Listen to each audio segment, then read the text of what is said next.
The sun was bright in London that morning. Many people stood outside the big palace gates. They all wanted to see the famous guards in their red coats and tall black hats. Among these guards was Daniel Wilson. Daniel was 28 years old. His dark skin shone with sweat under the heavy red uniform. The wool coat and tall bearskin hat were hot, but Daniel stood tall and proud.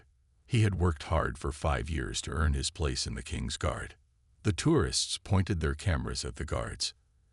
Everyone wanted a picture of this famous sight. The guards marched in perfect steps. Their faces showed no feeling. They had trained for months to move like this. In the crowd stood an old man. He wore an old military jacket with many medals. His name was Captain James Blackwood. He had been in the army many years ago. When he saw Daniel, his face turned angry. "Look at that," Captain Blackwood said in a loud voice. "They let anyone be a guard these days. It's a shame. A black man in the Royal Guard. This is not how things should be." People around him looked uncomfortable. Some moved away. Others frowned at his words. But Captain Blackwood did not care. He kept talking. "In my time, we had proper standards," he said even louder. "Now they just want to look modern. They care more about looking diverse than keeping traditions." Daniel heard every word. The old man's voice was loud enough for everyone to hear, but Daniel did not move. He did not change his face. He kept marching, eyes looking straight ahead. This was not the first time he had heard such words. Inside, Daniel felt a pain in his chest. The words hurt, but his training was stronger. Guards must never show feeling. They must never react. So Daniel marched on, his face a perfect mask. A young woman in the crowd stepped forward. She had heard enough. "Excuse me, sir," she said to Captain Blackwood. Her voice shook a little, but she stood firm. That guard earned his place just like anyone else. Captain Blackwood waved his hand at her. "You don't understand," he said. "These positions have history. Tradition matters." What the old captain didn't know was that someone important was listening. Lieutenant Colonel Thomas Hayes stood nearby in regular clothes. No one knew he was a high-ranking officer. He was 55 years old and had led many soldiers in his career. He had trained Daniel himself. Hayes walked slowly to Captain Blackwood. His face was calm, but his eyes were serious. "I heard what you said about that guard," Hayes said in a quiet voice. He held out his hand. "I'm Lieutenant Colonel Thomas Hayes." Captain Blackwood stood straighter. He knew that name. Hayes was well known in the army. "That guard you're talking about is Sergeant Daniel Wilson," Hayes continued, "and I think you should know some things about him." The people around them stopped talking. Even those who didn't speak English could feel something important was happening. Some took out their phones and started recording. "Sergeant Wilson was the best in his class at military school," Hayes said. "When he was in Afghanistan, he ran through enemy fire to save 3 hurt soldiers. He speaks 4 languages. Last year, the king himself thanked him for his service." Captain Blackwood's face turned red. He had not expected this. "Before he joined the Guard, Wilson served under my command," Hayes went on. "I've watched him work twice as hard as others because people like you judge him before knowing him. The uniform he wears stands for honor, courage, and duty. He shows these values every day."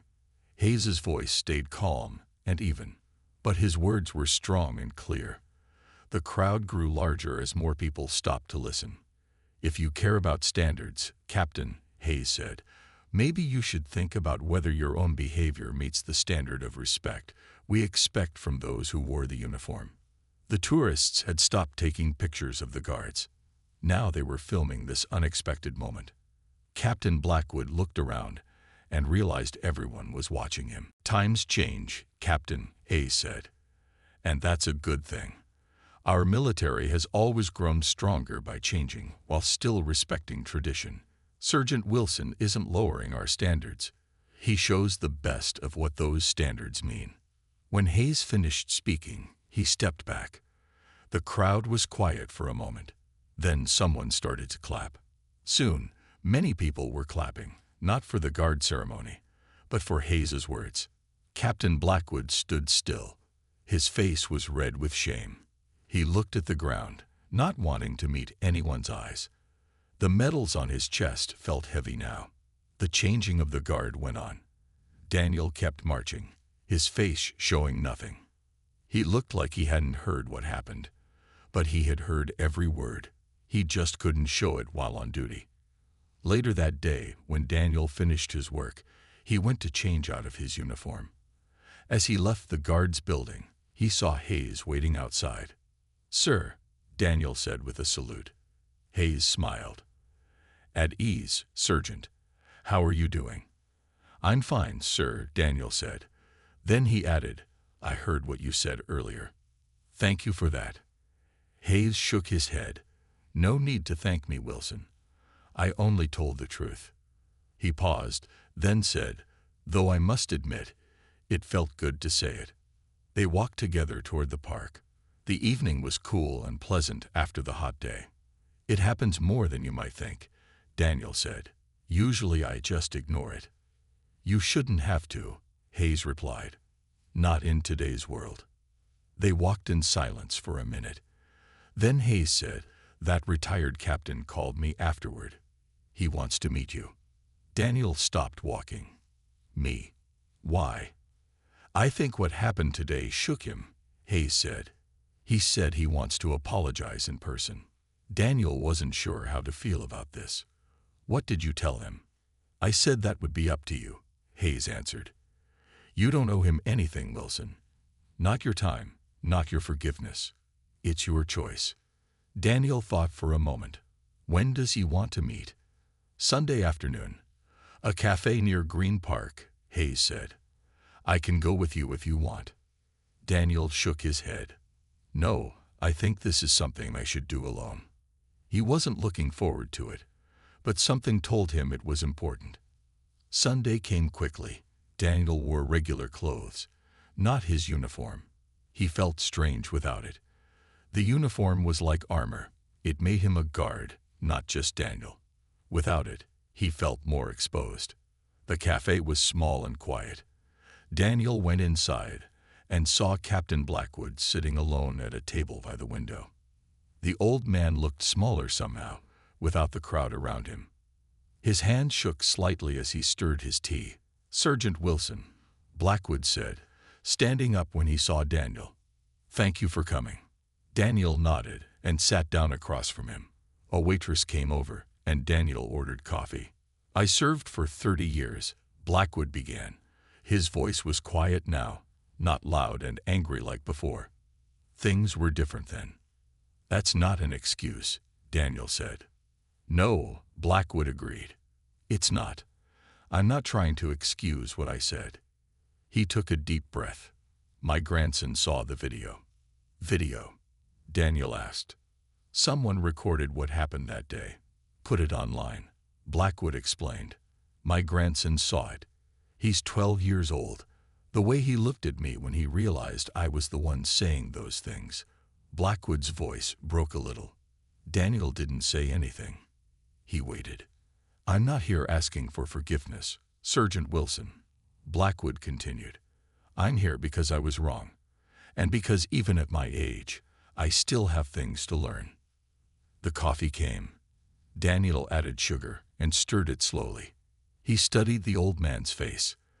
There was shame there, but something else too. A kind of openness that hadn't been there before. "Why did my being in the guard bother you so much?" Daniel asked. It was a direct question, but he wanted an honest answer. Captain Blackwood looked into his tea for a long time before answering. "The guard was my dream when I was young," he said finally. "I tried twice to join. They turned me down, said I wasn't tall enough." He gave a small, sad smile. "I went into the regular army instead. Had a good career. But I always felt that I had missed something special." He took a sip of tea before continuing. "When I see the guard now, I still feel that old dream. And maybe seeing someone so different from me achieve what I couldn't, it hurt my pride." Daniel nodded slowly. He understood pride. Every guard did. My father was in the army too, Daniel said. He told me stories about the Guard when I was little. Made me want to join. Was he in the Guard himself? Blackwood asked. Daniel shook his head. No, he wanted to be, but in his day. He didn't need to finish. Both men knew what it had been like for black soldiers back then. So you made his dream come true too, Blackwood said. I suppose I did. Daniel had never thought of it that way. Their talk became easier after that. Blackwood asked about the training, and Daniel told him how hard it was. They laughed about the weight of the bearskin hats and how hot they got in summer. 40 pounds, and they still make them from real bear fur, Daniel said. Some things never change, Blackwood replied. Then he paused. But some things should. The cafe was getting busier. More people came in, talking and laughing. A family with 2 small children sat at the next table. The children stared at Daniel, not because of his skin, but because they somehow knew he was a palace guard even without his uniform. How did you know? Daniel asked suddenly. That I was black. From that distance, in the uniform, with the hat. Most people can't tell. Blackwood looked embarrassed again. I watched you for a while before I said anything. I saw your hands. He looked down at his own hands, spotted with age. I was looking for a reason to be angry, I think. Daniel considered this. Why? Because it's easier than being sad, Blackwood said simply. I'm old. The world is changing. The things I knew are going away. Being angry feels better than being afraid. This was honest, at least. Daniel could respect that. The Guard changes too, Daniel said. But slowly. The uniforms are almost the same as they were 200 years ago. The marching, the rules, the discipline, all the same. The faces change, but the tradition lives on. Blackwood seemed to think about this. I never saw it that way. Come watch us drill sometime, Daniel offered, surprising himself. Not as a tourist. Come as my guest. See how much is still the same. Blackwood's eyes widened. You would do that? After what I said? Daniel shrugged. Lieutenant Colonel Hayes said you were a good soldier once. Good soldiers can learn new things. Yes, Blackwood said quietly. I suppose we can. They talked for another hour. Blackwood told stories from his army days. Daniel talked about his time in Afghanistan. They found common ground in the strange mix of boredom and fear that all soldiers know. As they were getting ready to leave, Blackwood said, my grandson wants to be a soldier. His mother, my daughter, isn't happy about it. What do you tell him? Daniel asked. I used to tell him all about glory and honor, Blackwood said. Now I'm not sure what to say. Daniel thought for a moment. Tell him it's hard. Tell him he'll be tired and scared sometimes, but tell him he might help people and make a difference. And that's worth something. Blackwood nodded. Would you meet him sometime? He was angry at me for what I said. But I think meeting you might help him understand that people can change. Daniel hesitated. This was asking a lot. But then he thought about when he was a boy, dreaming of being in the Guard. Yes, he said. I'll meet him. As they left the cafe, the sky was getting dark. They shook hands on the sidewalk.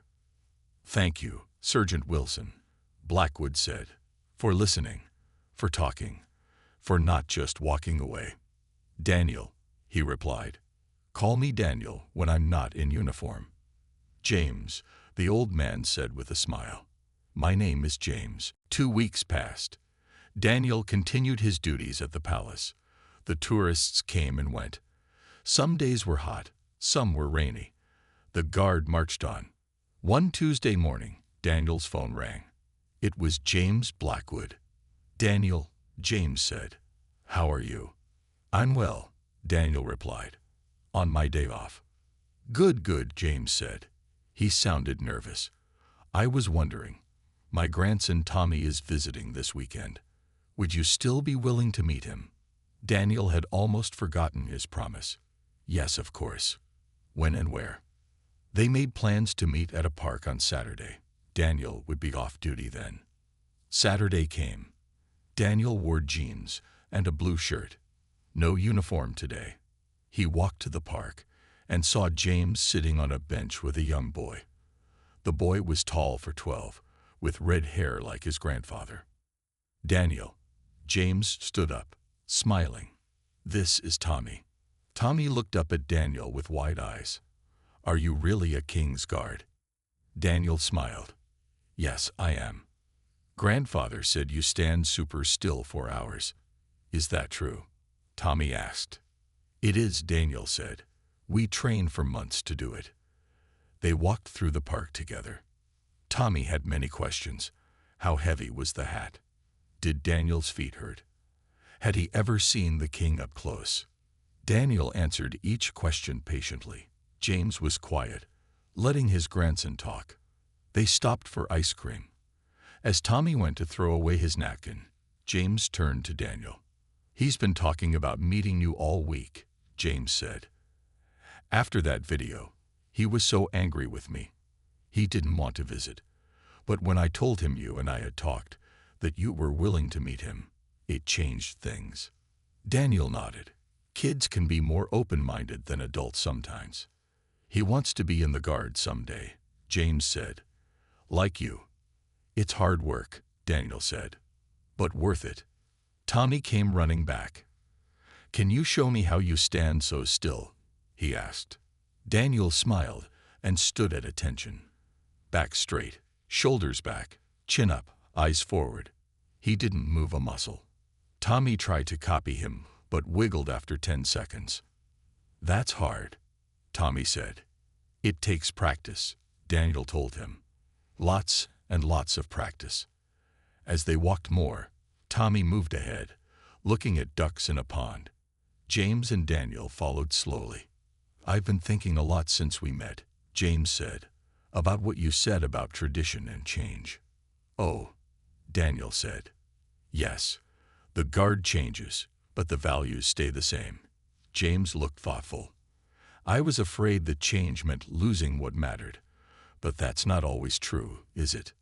No, Daniel agreed. Not always. They watched Tommy throwing bread to the ducks. I saw the video, you know, Daniel said. Someone showed it to me later that day. James looked embarrassed. It's all over the internet now. Nearly 1 million views.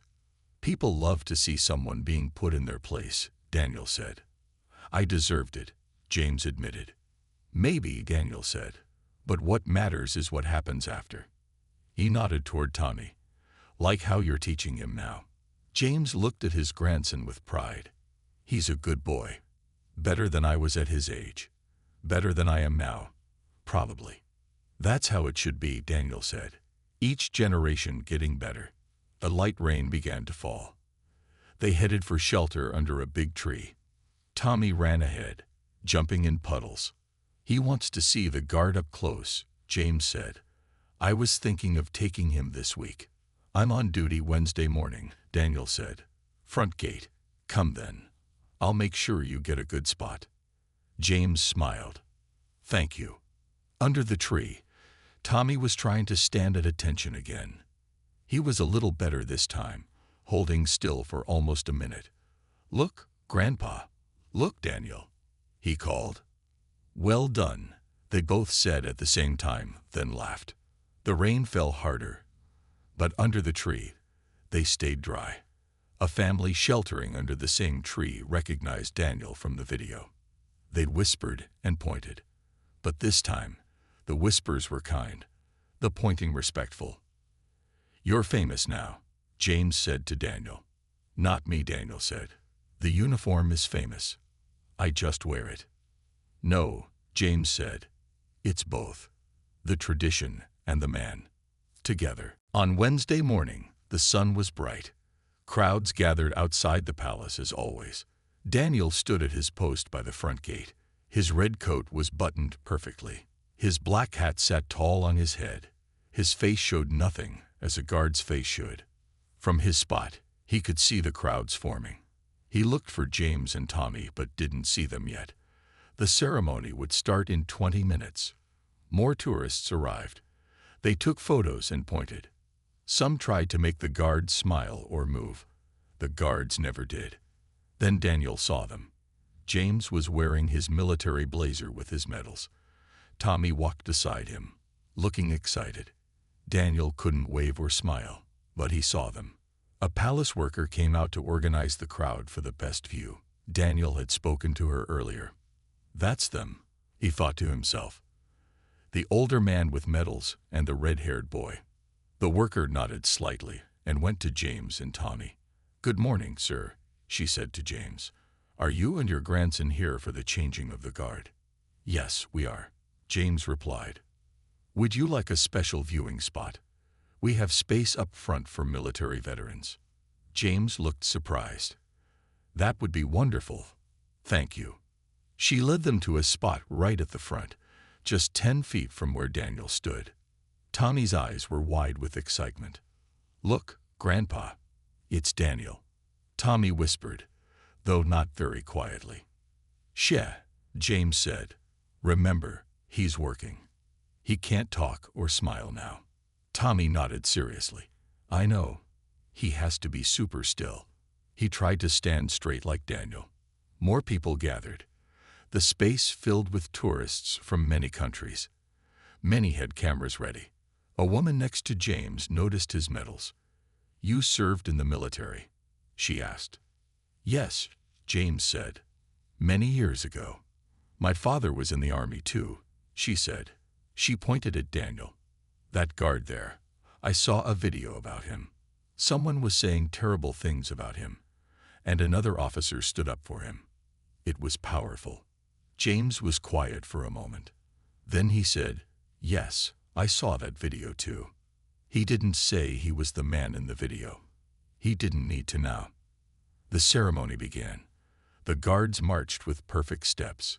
Their faces showed nothing, even though hundreds of people watched them. The band played loud music. The drums beat a steady rhythm. Tommy watched with big eyes. He tried to copy how the guards stood and marched. James smiled as he watched his grandson. After the ceremony, Daniel remained at his post. He would stand there for another hour before his shift ended.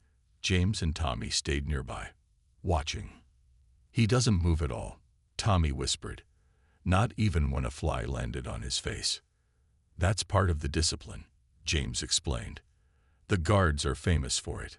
A few tourists tried to make Daniel blink or smile. They waved or made faces. Daniel didn't react at all. "Look at those people trying to distract him," Tommy said, frowning.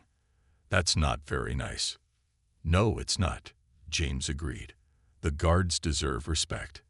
As they watched, an older man in the crowd started making loud comments. "They're just for show," the man said to his friend. "Not real soldiers anymore." James turned and looked at the man. A week ago, he might have agreed. Now he felt different. "Excuse me," James said to the man. "These guards are elite soldiers. Many have served in war zones before joining the guard. They deserve respect, not mockery." The man looked at James's medals and went quiet. Tommy watched his grandfather with pride. He reached for James's hand. An hour later, Daniel's replacement arrived. They exchanged positions with precise movements. Daniel marched away with the same perfect steps. James and Tommy waited outside the guard's building. When Daniel came out in his regular clothes, Tommy ran to him. "That was amazing," Tommy said. "You didn't move at all."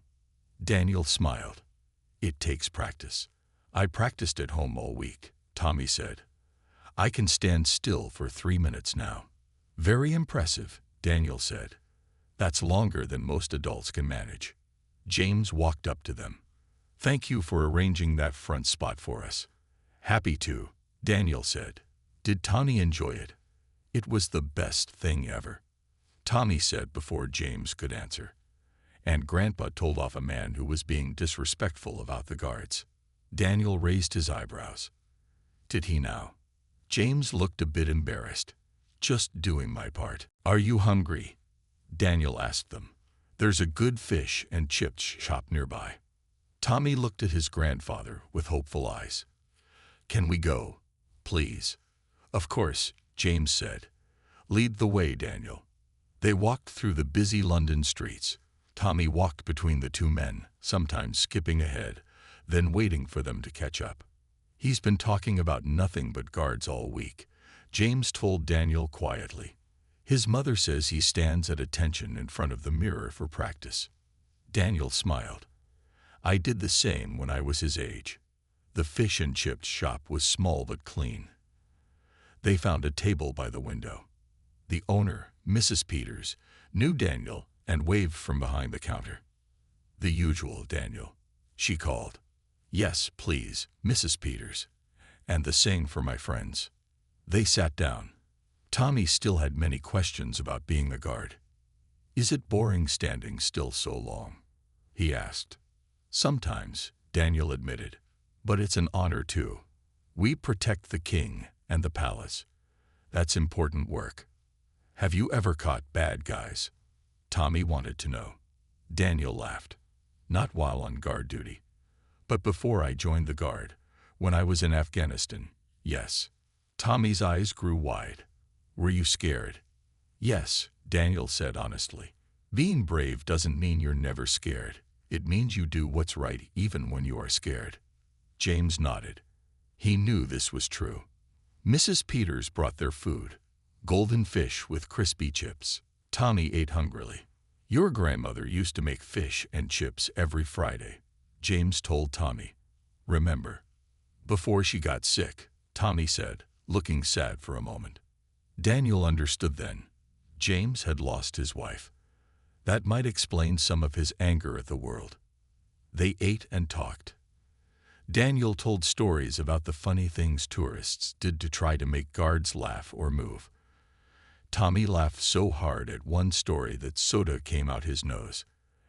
As they finished eating, a group of teenage boys came into the shop. One of them pointed at Daniel. "That's him. From the video," the boy said, not quietly. "Hey, guard guy," another called out. "Can we get a picture?"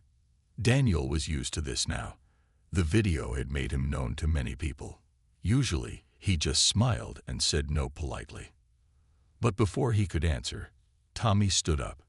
"His name is Sergeant Wilson," he said in a clear voice. "And he's having lunch with us." The boys looked surprised. Then one of them recognized James from the video too.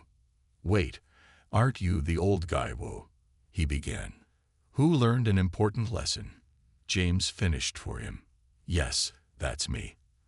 And this is my grandson." The boys looked confused. They hadn't expected to see the two men from the video sitting together, sharing a meal. One of the older boys stepped forward. "Sorry to bother you. We just thought the video was cool." "How Lieutenant Colonel Hayes stood up for you," he said to Daniel. "It was cool," Tommy said. "But my grandpa and Daniel are friends now. People can change." The boys nodded, impressed by Tommy's words. They bought their food and left, but not before giving respectful nods to both men. "You handled that very well," Daniel told Tommy. Tommy smiled proudly. "I want to be like you when I grow up." "Like me?" Daniel asked. "Brave and strong and respectful," Tommy said. James put his hand on Tommy's shoulder. "Those are good things to be." After lunch, they walked to the underground station. Tommy would be going home soon, back to his mother in Birmingham. "Will I see you again?" Tommy asked Daniel. "I hope so," Daniel said. "Maybe when you visit your grandfather next time." "I'm going to keep practicing standing still," Tommy promised. "And maybe when I'm older, I can be a guard too." "It takes hard work," Daniel said, "but I think you can do it." At the station, they said goodbye. Tommy hugged Daniel, which surprised him, but he hugged the boy back. "Thank you," James said quietly to Daniel as Tommy studied a map of the underground. "For everything." "Thank you," Daniel replied, "for being willing to change." They shook hands. It was a simple gesture, but it meant much more now than it had at the cafe 2 weeks ago. "Keep in touch," Daniel said. "We will," James promised. Tommy wouldn't let me forget anyway. 1 month later, Daniel got a surprise at work. His commander called him into the office. "Wilson," the commander said, "we've been getting a lot of school requests lately. They want guards to visit and talk about what we do." Daniel nodded. This was common. The guard often sent members to schools. "There's a school in Birmingham asking for you specifically," the commander continued. "A boy named Tommy Blackwood wrote a letter." Daniel smiled. "Tommy is the grandson of a veteran I know." The commander handed him the letter. Tommy had written in careful handwriting. He had told his whole class about meeting a real King's Guard. Now they all wanted to meet Daniel too. "I can go," Daniel said. "When is it?" "Next Tuesday," the commander replied. "Take the early train." The following Tuesday, Daniel traveled to Birmingham. He wore his regular uniform, not the ceremonial one with the red coat and tall hat. Those uniforms stayed at the palace. The school was big, with brick walls and colorful pictures in the windows. Tommy was waiting at the front door with his teacher, Daniel. Tommy shouted when he saw him. "You came." "Of course," Daniel said. "I got your letter." Tommy bounced with excitement. "Everyone's waiting in the hall. My grandpa is here too." Daniel was surprised. "Your grandfather came." Tommy nodded. "He's going to talk about being in the army too." They went inside. The school hall was full of children sitting on the floor. At the side stood James in his old military blazer with his medals shining. "Thank you for coming," James said, shaking Daniel's hand. "I was surprised to see you here," Daniel admitted. "Tommy's idea," James explained. "He thought we could both talk. Show how the military changes but stays the same. Like you told me." The head teacher introduced them to the children. First, Daniel talked about the Guard, the history, the training, the duties. The children listened with wide eyes. "Can you show us how you stand still?" one little girl asked. Daniel smiled and stood at attention.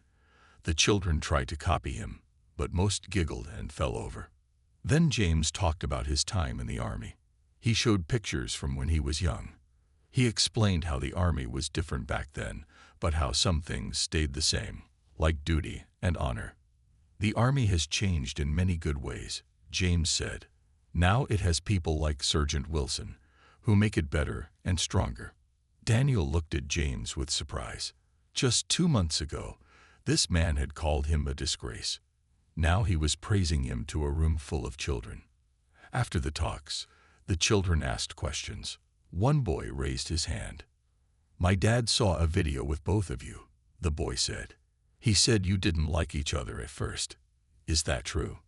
Daniel and James looked at each other. This was a hard question. James stepped forward. "Yes, that's true. I made a big mistake. I judged Sergeant Wilson without knowing him. I said things that were wrong and hurtful." The room was very quiet. Even the teachers looked surprised at this honesty. But then, James continued, "I learned something important.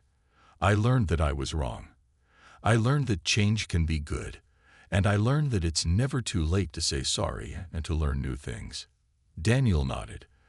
"And I learned that sometimes the bravest thing isn't standing tall in a uniform. Sometimes the bravest thing is being willing to talk and listen to someone who hurt you." A teacher wiped her eyes. The children clapped. After the visit, Daniel and James walked out to the playground. Tommy was playing with his friends, showing them how to march like guards. "Thank you for doing this," James said. "It means a lot to Tommy. And to me." "It was good," Daniel said. The children asked good questions. "Better than adults sometimes," James agreed. They watched Tommy playing. He was pretending to be a guard while his friends tried to make him laugh. "He's applied to a cadet program," James said. "He wants to start training early for the Guard." Daniel smiled. "He'll be good. He has the right spirit." "Because of you," James said. "You changed how he sees the world. How I see the world." "We changed together," Daniel replied. "That's how it works." A teacher came out to call the children back to class. Tommy waved at Daniel and James before running inside. "He's the future," Daniel said. "A better future than my past," James agreed. They stood side by side, the young guard and the old soldier, watching the children play, both thinking about change, about tradition, and about the power of simply talking to each other. 6 months later, Daniel was on duty at the palace when his commander approached him again. "Wilson, you've been selected for the King's birthday parade next month," the commander said. "It's a great honor." Daniel stood straighter. "Thank you, sir. I'm proud to serve." "There's more," the commander continued. "The palace is starting a new program. They want to show the history of the Guard to the public. They're looking for older veterans to pair with current guards, to tell the story of how the Guard has changed over time." Daniel thought immediately of James. "I know someone perfect for that, sir." "Good," the commander said. "Give me their details." "And Wilson, that video of you and that retired officer, it helped make this program happen." People saw it and started talking about the Guard's past and future. That evening, Daniel called James. "I have something to ask you," he said. 2 weeks later, James came to the palace. He was nervous as he passed through security. "This way, Mr. Blackwood," a palace worker said, leading him to a meeting room. Inside, Daniel was waiting with several officers and palace staff. There was a large table with papers and photos spread out. "James," Daniel said, "these are the people planning the new history program. I told them about you."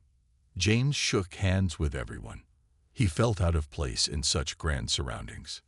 "Please, sit," said a woman in a smart suit. "I'm Sarah Jones, the palace's education director. Sergeant Wilson tells us you have extensive knowledge of military history." James glanced at Daniel, who nodded encouragingly. "I served for 30 years, James said, "and I've studied military history all my life." "Perfect," Sarah said. "We're looking for veterans to pair with current guards for public talks, to show how the Guard has evolved while maintaining its traditions." James understood then. Daniel had suggested him for this role. "Would you be interested?" Sarah asked. Yes," James said. "I would be honored." Over the next month, James and Daniel prepared for the King's birthday parade. They also worked on their first joint presentation for the new program. The day of the parade came. London was filled with people waving flags. The sun shone brightly. Daniel marched with perfect precision in his ceremonial uniform. James watched from a special area for military veterans. Tommy and his mother were with him.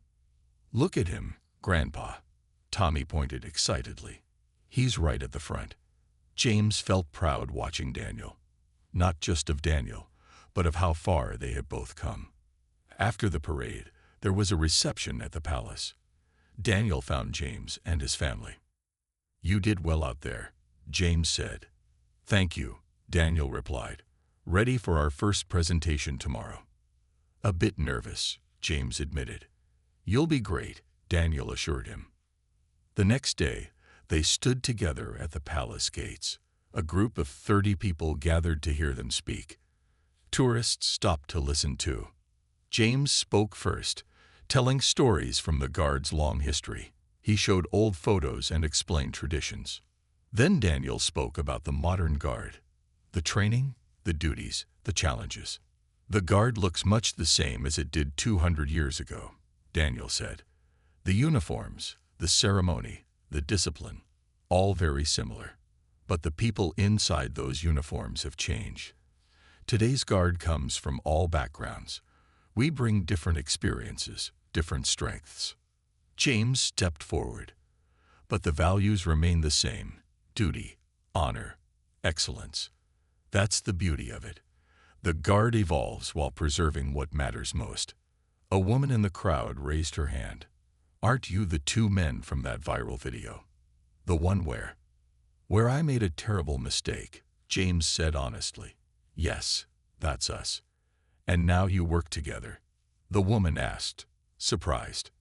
Daniel and James looked at each other. "Life is full of unexpected turns," Daniel said. "Sometimes for the better." After the talk, A palace official approached them. "That was excellent," she said.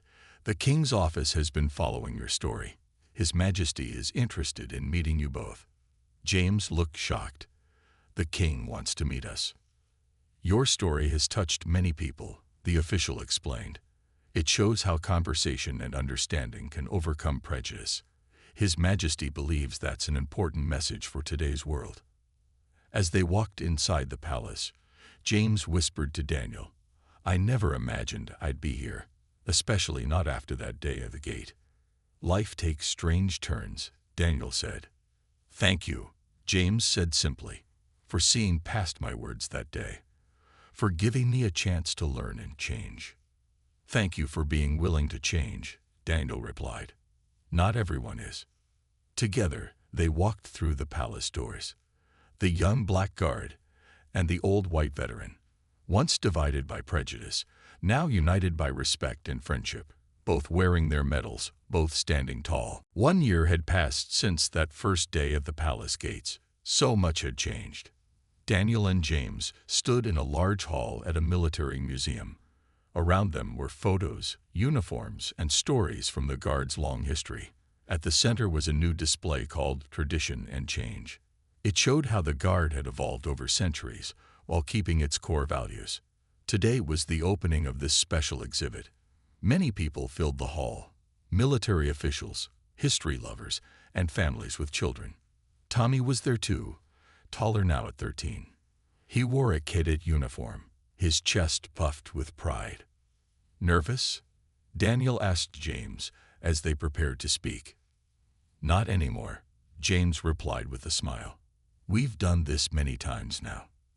In the past year, they had given talks at schools, military bases, and community centers. Their story had been shared in newspapers and on television. They had even met with the king, who had thanked them for their service and for showing how conversation could build bridges. The museum director stepped to the microphone. "Ladies and gentlemen, we are honored to have Sergeant Daniel Wilson and Captain James Blackwood open our new exhibit today. Their story is now part of Guard history." Daniel spoke first. "A year ago, I was standing at the palace gates when Captain Blackwood said some hurtful words about me. Words based on prejudice, not knowledge." James nodded, no longer ashamed of his past mistake, but proud of what had come after. "What could have ended badly became something good," Daniel continued, "because someone was brave enough to speak up that day. And later, because Captain Blackwood was brave enough to admit he was wrong and to learn." James stepped forward. "The Guard I knew as a young man was different from today's Guard. Change was hard for me to accept. I thought tradition was being lost. But Sergeant Wilson helped me see that the right changes make institutions stronger, not weaker." A reporter raised her hand. "Your story has inspired many people. Did you ever expect it to have such an impact?" Daniel and James looked at each other and smiled. "Never," James said. "I just wanted to apologize to a man I had wronged.